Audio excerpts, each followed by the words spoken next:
fans, Michelle Houghton here. It's been a while and I am sorry for that. I am still trying to rebalance my life a bit and trying to figure it out. And I haven't figured it out yet, but I am working on it. But I have a fun new release from Kraftin Kimmie. This is another stamp set that I designed. So this is part of the January release that just came out. And I'm missing my stamps. So two of the images that I colored up is this little cup and then the chocolate bar. And this is from the coffee and chocolate set that I designed. And so I have another of the chocolate bar from that set that we're going to do today. Now, I've already colored one up, but I wanted to see if I could catch this on film. So a couple of my markers, two of my earth tones, decided that they were going to get gunked up. And so what's happening is as I layer that color, it's actually getting like a shiny finish to it. And you can do this in because of a couple different things. One, you could be layering so much ink and especially darker colors that the paper can't absorb that color anymore. And so you end up with this kind of saturation and it sits on top of the paper and creates kind of a sticky, shiny look. The other thing that can happen, it's only happened 2 or 3 times to me, and you have to consider the fact that I've been coloring for almost 20 years now with my markers, and so some of them have been with me a long time and used extremely heavily. And some of it's I don't necessarily keep on top of cleaning mine very well, but they've gotten kind of gunked up. They aren't necessarily getting refilled as often as they should. And so I have run into this like one other occasion where I had a couple earth tone markers, and it was earth tones that kind of got backed up. And even when I changed out the brush nib, because that seems to be where the problem happens and kind of creates this gooey buildup that then I can't get rid of, even when I change out that nib, it kind of comes back. So I've done my beginning steps. I've refilled. I've cleaned them up, like clean. And I've changed out the brush nib, and I'm hoping for some better results. Now, what you're going to see is I do like this part of the candy bar, but the chocolate didn't turn out very good because of that shine. And right now, because my light's not very good in this room, I can't see it very well. I'm going to actually turn on another one. So it'll change here for you.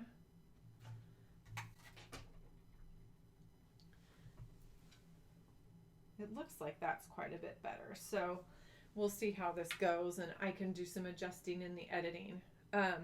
So I'm actually going to use this portion of the stamp, and I'll kind of talk you through a little bit of how I do that down here. It wasn't super tricky, but I'm going to do the chocolate again. And this was a no-line coloring technique.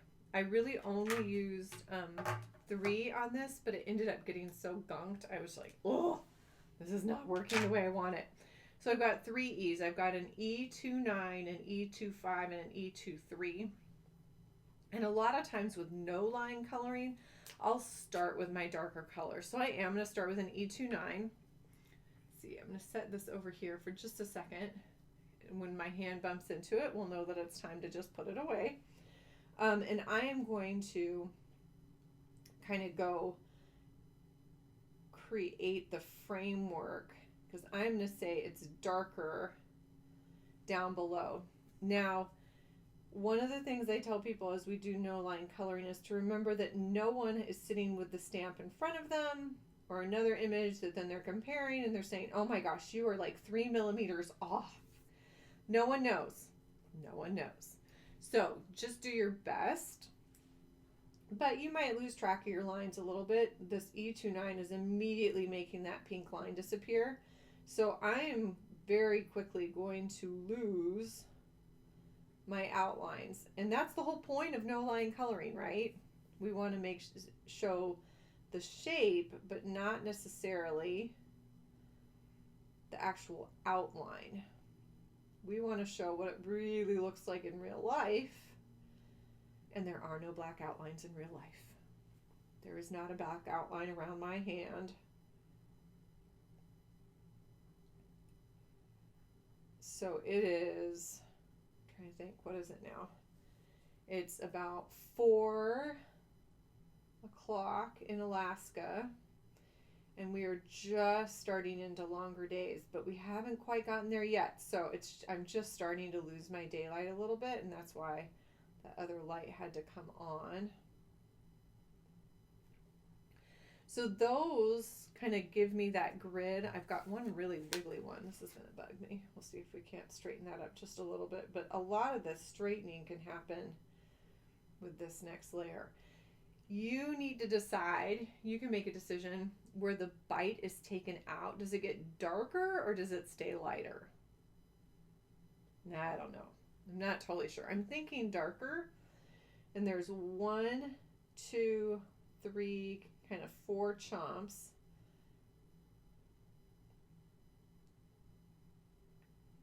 Kind of teeth mark into that chocolate. So I'm going to go ahead and make those darker now.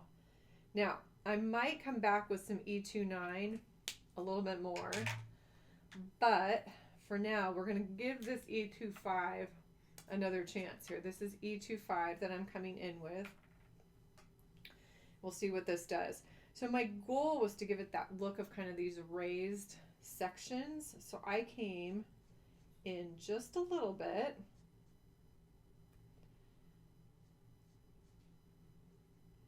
And created kind of that shape.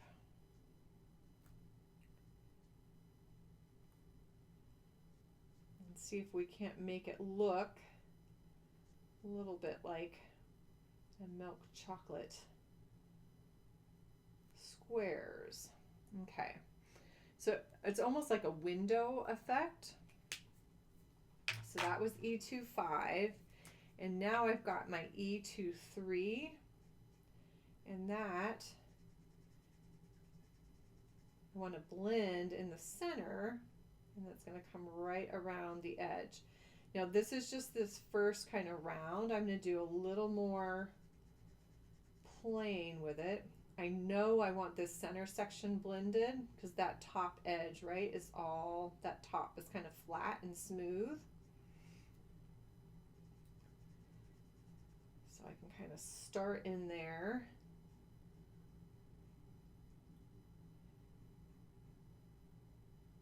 We've got one little corner there, and then we've got some other little pieces peeking out from under the foil.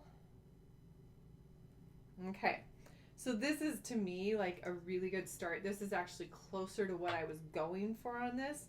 My other one on my card, I was definitely aiming for like dark chocolate, where this I was really aiming for more of like a milk chocolate. So I am going to go in, this is still my E23, and I'm going to darken that E23 up just a little bit. So I'm just adding a second layer, but the other thing is I'm focusing on that edge that's running into the E29, and I'm kind of purposely doing that. I'd like that. I don't necessarily want it to be a smooth transition, but I'd like it to be a softer transition. So we'll see. Now, with this little candy bar, I'm not putting a background in, so I don't necessarily need to be super cautious about the outer edge because that's going to get cut down. But it's hard to just completely ignore it, at least to me it is. So, all right, and I'm going to bring my E25. Now, this is where I had trouble before. When I came back for this like second pass, this is where it kind of went bleh and got all sticky. So it's definitely better than it was. So I had 2 earth tone markers doing this. One was this E25 and the other one was an E47. So I definitely looks like I'm doing better on this. I've got a funny little bit of a color variation that I'm not totally sure on. I think I know what happened, but it's still doing what I'd like it to do, so I'm not gonna get too upset about that right now. This is just my E23 again, and again I'm toning that down one more notch. And now I'm actually really, really happy with it. So what I figured, I really actually like how the wrapper turned out before, and I thought what would be really fun is to do this kind of two-dimensional. So what I'm going to end up doing is cutting this part out of this one and then popping it and actually curving it so it kind of connects down at the edges but then comes up in the center, and so that it has that appearance of that kind of rounded candy bar a little bit.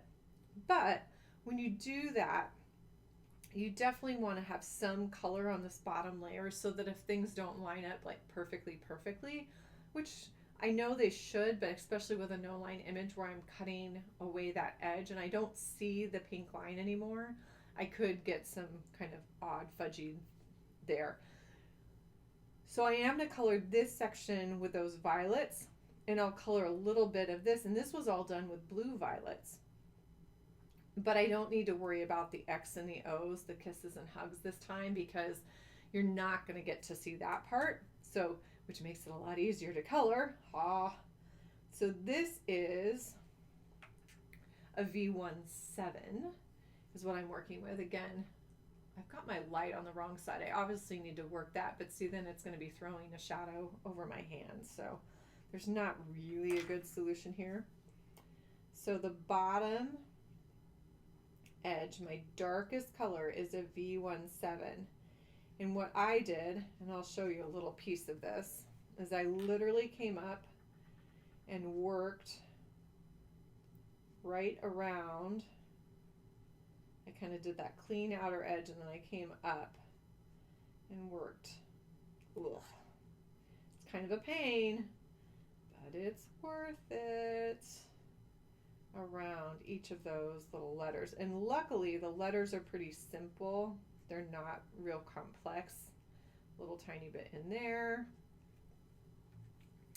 And then I have a V04.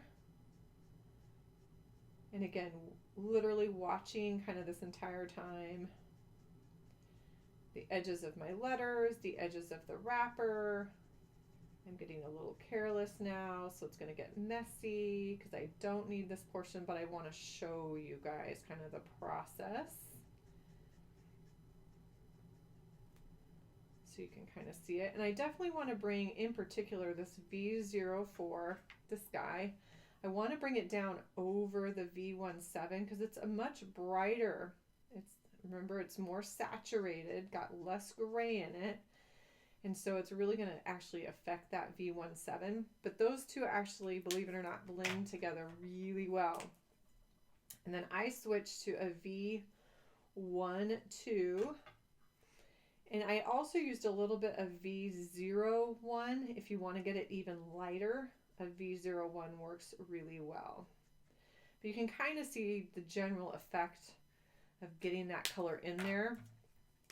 I do have to come from both sides, and for time's sake here, I'm going to ignore the letters truly this time because I really don't need to have this whole thing colored.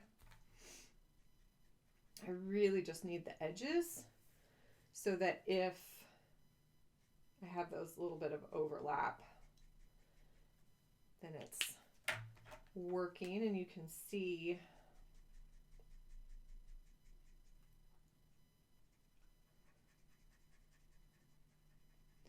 but this is a good, like you can see how hard that V17 line was. And look how well that V04 comes in and really softens that and lets it blend into the other color, which it's nice when you find those combinations that just work, right? Isn't it? That's one of my favorite things, is finding those groups that are like, oh, this one loves to blend. This one makes it so easy, and I love it when we find those. So, all right, let me see. So I made the, I had this trouble on both of them. I lost this little corner of the X. On this one, I managed to keep it, and I probably need to push it back just a little bit more. But remember, the chocolate is what counts down here because I'm going to use this one. And then let's see. I need a little bit more kind of right in here. Again, this part doesn't matter so much because this is all going to come on top of that. But I wanted to show you guys how I used the colors. So my next two colors are a BV23 and a BV20. So you could use cool grays and get really, really similar to what I'm doing. Again, we're giving it this slight curve, and so it's coming from those edges, flicking down. And then the BV20 kind of comes in, softens the BV23, then comes across the center. Now, remember BV20, if we want to, we can add a little bit of that colorless blender right in that highlight area, and it's going to brighten it up. It's going to push some of those violets and give us that blue effect, kind of metallic effect. Just be really cautious. I did too much there, and you can see where it's pushing into my purple wrapper now and out a little bit. So be really cautious when you start adding that colorless blender. This is a newly refilled colorless blender, so it's got a lot of oomph. Back to my darker blue violet, BV23, and I'm going to come in and kind of create some of this crumpled edge to the foil.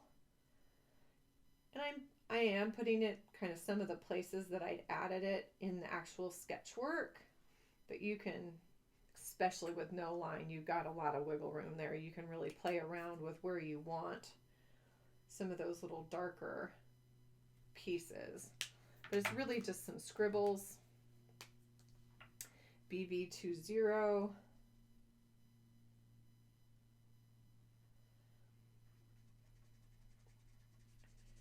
And the day I actually colored this one, I did not have my colorless blender with me. So I played around with just those, the two BVs, the BV20 and the BV23, and then I came back and played a little bit with that colorless blender at the very end. But remember, each of your markers have a bigger range than we tend to use. So even just this BV20, once this is dry, if I come back a second time in some of those areas, it'll get darker and you'll have a third tone in there. So you can play around with those tones just with one or two markers by layering up the ink. But I'm going to come back in. And again, I'm going to be a little more patient this time so you can kind of see without it blowing out. And I definitely don't want to blow it out into my chocolate because that part I am going to use.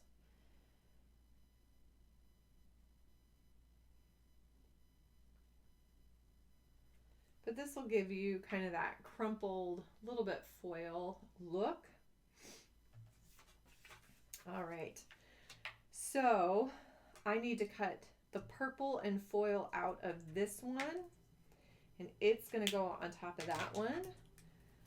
And I'll go ahead and show you the process, but this part will be fast forwarded. So we're going to cut both of these out, and then I will put a card together.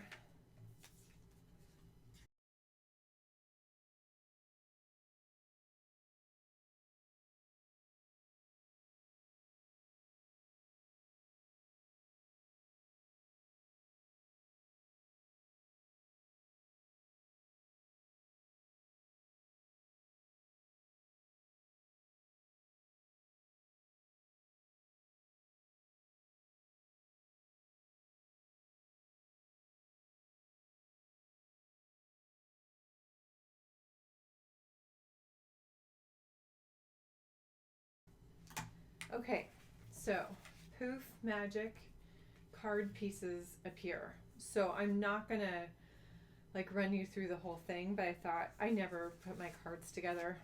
this is going to be attached to a card front. So I would probably do like a white card base.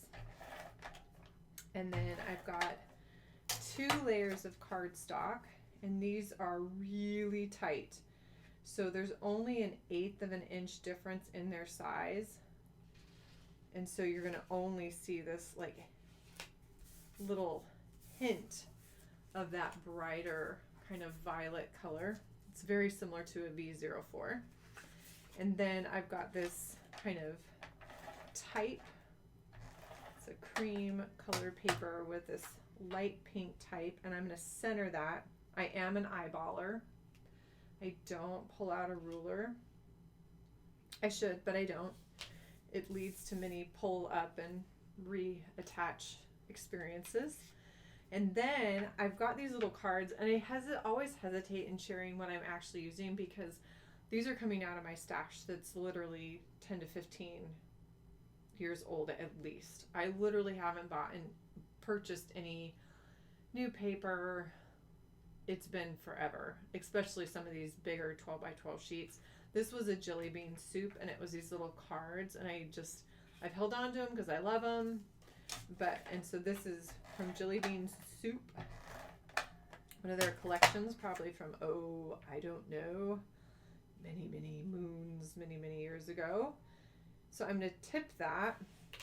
And then we've got the chocolate bar, and I'm thinking it's going to go right here, and I might add a sentiment of some sort kind of up in here. But I've also got the little Be Mine, and I could add chocolate, something like that. So I am not a good sentiment person. It's horrible. I'm horrible. I like just coloring, and then I'd have trouble putting my cards together and adding sentiments. But I wanted to show you guys kind of what I was thinking. So here's the chocolate bar. But then I want to make this kind of pop a little bit, and I've brought these over here, but I think it's the wrong size. I was going to use squares.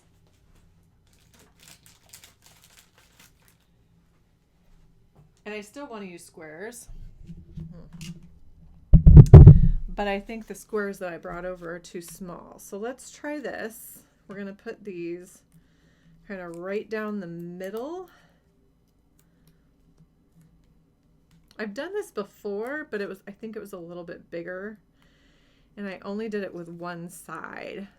So we'll see. As usual, you're getting to see my experiments. See if this works. It works in my head. So I don't know why it won't work on paper, right?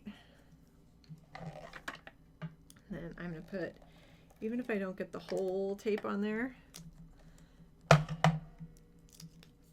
come, kind of curl that over and off. And this edge as well. So I'm running right down the 2 edges, kind of making sure it's on the back of the candy bar. And then